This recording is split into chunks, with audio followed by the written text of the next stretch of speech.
So in this video, we're going to talk about how to practice and develop your fast You think you're going to be able to focus? Hey, what's up, guys? Huei-Yuan coming to you from Cupertino, California. Today, I have a very special guest, dear old friend, Andres Aya. Dre is a dear friend. We've known each other really since high school, which we're going to take it back here in a second. But we spent many years going to school together in undergrad. We spent 2 summers marching together. Drum corps at the Cavaliers in 2002. Don't forget the Longhorn Band. That's right. Ladies and gentlemen, the show band of the Southwest, the University of Texas Marching Band. So we marched college drumline together, we marched drum corps together, know him like a brother, love him like a brother, and he's here visiting California this week, so I thought it'd be a great opportunity to bring Dre in and just talk a little bit about teaching, performing, because Dre's not only one of the best players I've seen and had a chance to play with, but also one of the best teachers I've observed. So we're just going to share a little bit of information. I'll tee up some questions for Dre, and then if you have additional questions, make sure you mention them down in the comments below. So, Dre. Yeah, well, I can't believe I'm here. Yeah, I mean, I just gave you a call and said I was going to be in San Francisco, and Worked come out. on down. We're here. And this is actually the first formal video that I'm shooting in the new studio setup. Oh, really? In California. Okay. So, Breaking it in for welcome you. to the zone. Yeah, one of my students sent me a text saying, how do I work on my fast twitch muscles? Yeah. So like using my fingers. Because something we're working on in our drumline right now is we have great players and they're super smart and they're very capable, but a lot of them know how to use their fingers, and all the way down to the middle school, and obviously you're training there. But his name is Michael Baines, and he's one of the best players, youngest players I've seen. Actually, when he was in 7th grade, I made a prediction, early on. I said, "You're going to be first year region band next year." I mean, I called that even a year before. And it came it was unanimous. Oh, wow. It was unanimous. All 5 judges said he was cool. We had been grooming him for the tenor line, him and his buddy Kai, who's a year older. Yeah. Because I had 2 seniors this year. Yeah. And when I first took over at Stephen F. Austin High School in Sugar Land, Texas, I knew they were going to be seniors. I'm like, I've graduated senior tenor lines before, and you got to be ready. So I had Kai, ready and waiting, learning Bill Bachman solos, and the same thing with Michael. Anyway, so Michael is kind of a phenom, and he made the tenor line this year, but they're both ready to go. They're groomed and ready. So, but Michael's, you can have great players that still have some gaps in their technique, and they're go-getters. So they ask me questions, and I was trying to find a video on like how do you work on the twitch muscle, because of course we talked about it, but there's so many things we talked about, I can't remember everything. And I was looking on, because you have so many videos, and I called you, like, do you have one of these? And I said no, and you're like, I hate you. Yeah. So then I said, hey, you're going to be in town, let's just shoot one together. Well, first you were like, you didn't know I was coming into town. That's true. I said, let's just do it over the phone. Like, okay, what? Yeah. And then I was like, well, actually, I don't know how far you are from San Francisco, and it just kind of worked out. So Michael Baines, this is like, I flew all the way out to California to make you a video. I have ideas in my head of how to work on those things. It's tough as a player. I was obviously a good player. Yeah. So it's tough sometimes because you just did things you naturally. just did it naturally. Yeah. And it's like, just do it like me. Yeah. But I don't know. I try to put myself in their mind as a young player. I mean, I would even sometimes when I was teaching flip to right-hand traditional to go, oh, that's the way it feels. Yeah, for them. Just to kind of get in their brain. Teachers, a quick tip. If you're watching this with the intention of learning how to explain this to your students in a different way, a great way to remember what this feels like for your students is to set this up in your right hand. This might feel great to you because you've forgotten how awkward this feels when you first start doing it. So try this in your right hand, and this is the same motion that you would use to play a one-handed roll if you're playing 4 mallets, for example. But it's this rotation motion. This rotation motion is going to be key, okay?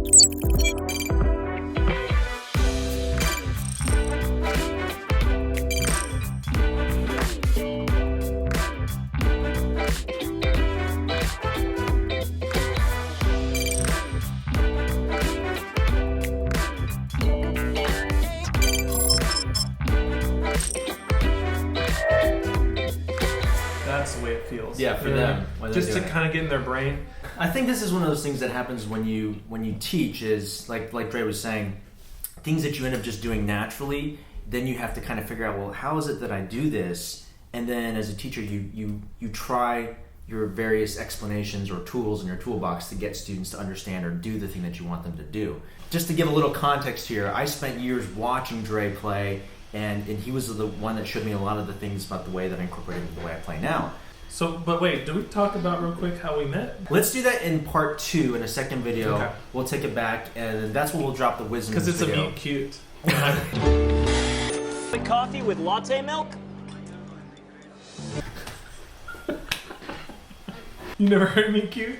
Well, used it in context with me and another guy. And someone and then touching caressing my knee afterwards. Okay, so in this video we're going to talk about how to practice and you think you're develop going to be able to fast focus? You think you're going to be able to focus? Put it on the screen here in text so you can say fast twitch muscles. All right, let's get to the topic at hand, which is fast twitch muscles. When are we going to use this skill set? Why do we need to develop it? Well, I mean, if you're using all wrist, which is mainly what you're taught, you can only play so fast, right? I've had a lot of guest artists over the years in my percussion ensemble. I got this from Bill Bachman, but he would say basically, the drum is perfect, the stick is perfect, you're the imperfection. So what you have to learn is how to get out of the way of perfection, right? You're the one that's... I don't have a pillow here, but I do have something even better. No offense, Kate, we'll talk later. You're the one that's going to mess it up. Yeah. So I think of the fingers as, getting out of the way, letting the stick, feeling the rebound of the stick. Yeah. And I think so much of playing is just the moment that you're about to play the note, not about the whole note. When you're doing a twitch, it's like, it's a very small micro motion that's going to allow you to play all these fast things and relax and be able to survive too. Right. We want to make sure you're using the muscles only when you need them. So I think it's about a burst of energy that's so small and micro. So it's hard to teach because it's you don't want to be working the whole time. It's just starting the motion. So I think that's where it becomes challenging, is because it's such a small motion. I think what happens for a lot of players is it isn't until you're playing something in the music that calls for this skill set and you find yourself tensing up or struggling to do it that you realize that, I don't have that tool in my toolbox. I need to learn how to develop that small, quick motion in my playing. So, and then also have the control, because you can have a twitch and then you're rushing everything. Right. I have some really good players now that I can tell they have the muscle, but they don't know how to control it. Yeah. So I mean, we're probably going to be coming at this from all. That's the beauty of doing these joint lessons, is because you can bounce ideas off of each other. And Dre and I, even though we teach in separate places now, we haven't played together in a long time, we still talk on the phone, and this is how we kind of share ideas and develop our own teaching as we grow. So, okay, so where do we see this skill set most often? Well, I obviously when we're using a lot of rebound, which is that vocabulary now, these fast nines, piece of vocabulary that's being used right now. And there's a lot of molar in there too, which is kind of in there with it. But I teach sixth graders all the way through 12th. So when I have my kids do, I don't know how much space we have here, but I have them, have their you're my beginner. Mr. I forgot my sticks today. Yeah. Okay. Get out. Fired. You're fired. Day one. I didn't make any kids cry this year. Not much. So I have them take their stick. Go ahead. And we're just gonna do right hand for now. Yeah. And I have them turn it this way. And I want them to feel how gravity can open up their hand, right? Yeah. And so the weight of the stick is what's opening up your hand. That way they don't... I feel like when we're trying to use finger and you're trying to approach it from down here, you're going to have to do all these funky things, because when you're using finger, the way we're talking about with the twitch here, the momentum from the stick is what's opening up your hands. Yep. But because you're not doing that and you're trying to explain it, you have to do awkward things to make that happen. You're manufacturing what's causing the stick. Right. So I have them use gravity this way. That's great. So it's kind of a way to do it. So I think the biggest thing when you're doing the twitch muscle is don't confuse it with big muscle. So you could chop out at that height, but that's not what we're working on. We're working on really low. When I think of twitch, I think those low muscles there. So it's small motions. So I think when I'm doing this with my beginners, I go, okay, it's not so much where it touches your hand. That's like putting on the brake, right? It's like do one little flinch, and not much. Don't even let it come up on its own. You're just trying to get it started, and then have them do two, and I have them do kind of slow, and then I say go as fast as you can. What happens is, and I really want it to be very small. Mm-hmm. I can even look at the tip of my stick and go, look, it should barely be moving. Yeah. So if you see this, that's too much. Yeah. This is, we're trying to work on that right there. Okay. So we don't want to touch our palm at all. You know, we want it to kind of, and then they'll be trying to do this as fast as possible, and they try so much that like nothing happens. Like, right? Find your sweet spot where you're barely moving. Yeah. And just do this for a while. Yeah. And then over time you get faster. There's other exercises we can do too, but this is how I generally introduce it. It's kind of with the stick upside down. And I got this kind of idea from Jeff Queen. You know, he was an amazing snare drummer with Blast, and he does other things now too. Yeah. But he said he would be on, like, I got a chance to play with him at a barbecue at Ben Mothmer's house when we were getting ready. I think 02, maybe. Did you blow it or did you? I was hanging. Rose to the occasion. Because I like stick tricks too, you know. Dre's Mr. Sticky, Tricky, Flippy also. Well, not so much anymore, but he would say he'd be on the bus or the plane with Blast, and he would just roll his fingers, each one for hours. Yeah. While he was just talking. Just figuring out how to just working on his little micro muscles. Yeah. And he said that's what made him fast. Wow. The thing that I noticed about this too, if you're trying this at home now, is, you know, if you're doing this, you know, I can imagine if I want to try this in my class or in a lesson, which is just remember to breathe as you're doing it, right? Because you're trying to, as soon as you say, hey, try to go as fast as you can, you want to tense up, right? And if anything, you want to stay relaxed, breathe. And that's something I'm sure we both teach is, you know, just keep your shoulders relaxed as you're doing this. Yeah. And it's such a weird concept, and doing this is even weird. But this is like how I introduced the idea of it. Obviously, you can get down here and start doing this. So how do you transition from this to get? Basically, I mean, I just go right to it now, and then like go to the pad and try to do the same thing. And I have to go around, get behind them, and see. Oh, you're touching your palm. You really shouldn't be moving that much. Yeah. And they want to use a lot of muscle. It's just so subtle. Yeah. You know. So I had a couple exercises that I made up in 02. Awesome. Where I kind of was messing with this idea. So again, this should be low heights. Yeah. Not high heights. Let's just do kind of like low eights. You know, you could use wrist here, but I'm trying to use my fingers. So that means, again, I'm not touching my palm. I'm really trying not to touch my palm. Let's slow down a little bit. So I might do like, I might start with triplets just for a beat. So I might go triplet.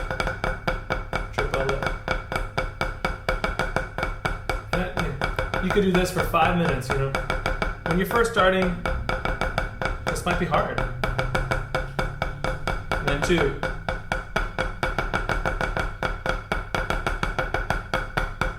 Obviously, you would do this for longer.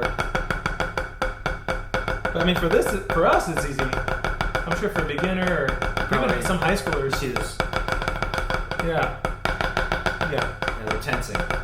So I mean, the good thing about the repetition is like you can do it.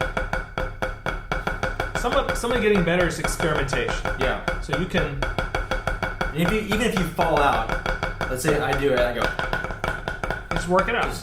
Just jump back in on the next maybe don't move on in that lesson or that practice session or that day until you can do it, and then go to 3. And I think what's also important is on these little tap, these 8 notes, that you don't go back to. So it's still, I think it's part of the control. Come on, wait. As I mess up. And then you start to feel some burn. That's okay. If you're not burning, you're not earning. And keep reminding yourself to stay relaxed. Okay. I'm old. It's summertime. 4. And so just reminding yourself, like, there's a lot of things that you can do just mentally. Like, if you feel yourself tensing, you're going through your checklist of like, hey, let's go back to 3. 1, 2, 3. You're feeling it. Well, sorry, you were saying. Just go through your mental checklist. Am I breathing? Yeah. Am I relaxed? Are my shoulders relaxed? Am I breathing? Can you talk while you're doing this? No, but that's part of it. There's some Your things center like, snare. some of this stuff is if you can talk through it, you really got it. It's so automatic. Yeah, let's go back to 2. So I like to do these in reverse. Because I don't think you want to end all chopped out. You know, you want to. It's like a pyramid. It's like a cool down. We suck. I can't count. All right, back to 1. So this is a cool down. I can't talk.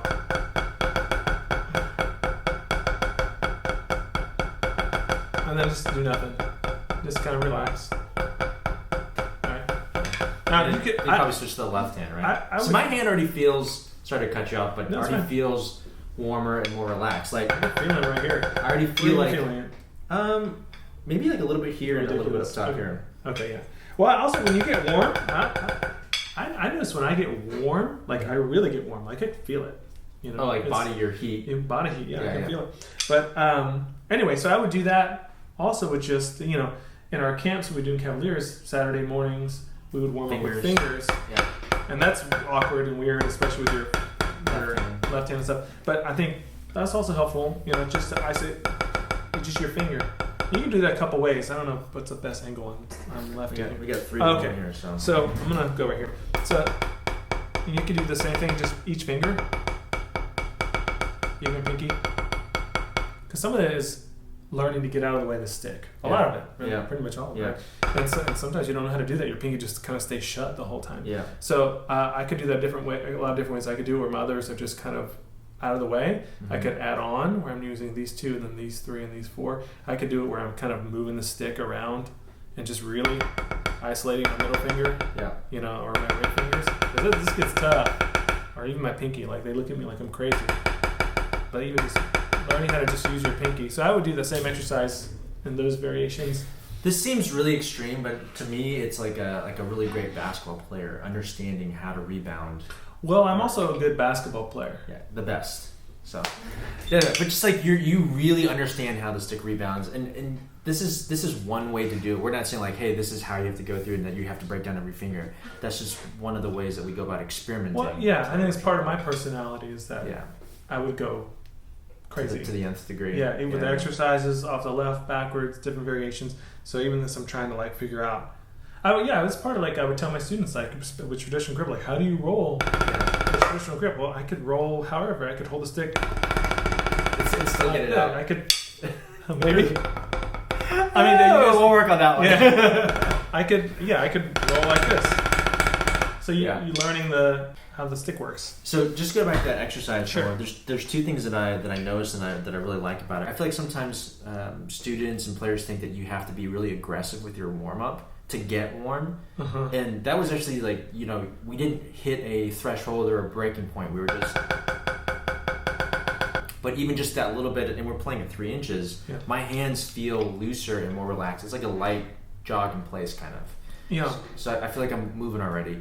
And then the second thing is, I think there is something about that little burst of speed that teaches your hands how to play fast. Because I do identify with what you said earlier about, like, sometimes you don't know how you developed it, you just can do it. Mm-hmm. But I do tribute, these little bursts from like a very specific exercise. So I'm kind of jumping, but not really. Yeah. But I had a really good player in one of my former schools, Alvin High School in Alvin, Texas. Yeah. And there was this player. His name was Kobe Roughton. Okay. He's a really good player. And Kobe. Yeah. I haven't seen him in years, but I hope he's doing well. Kobe. He was one of those that got better every day.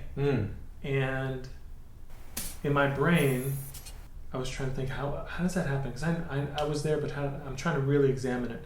And I think with Kobe, it dawned on me, it's like, duh, but it dawned on me that a great player will find their limitations every day.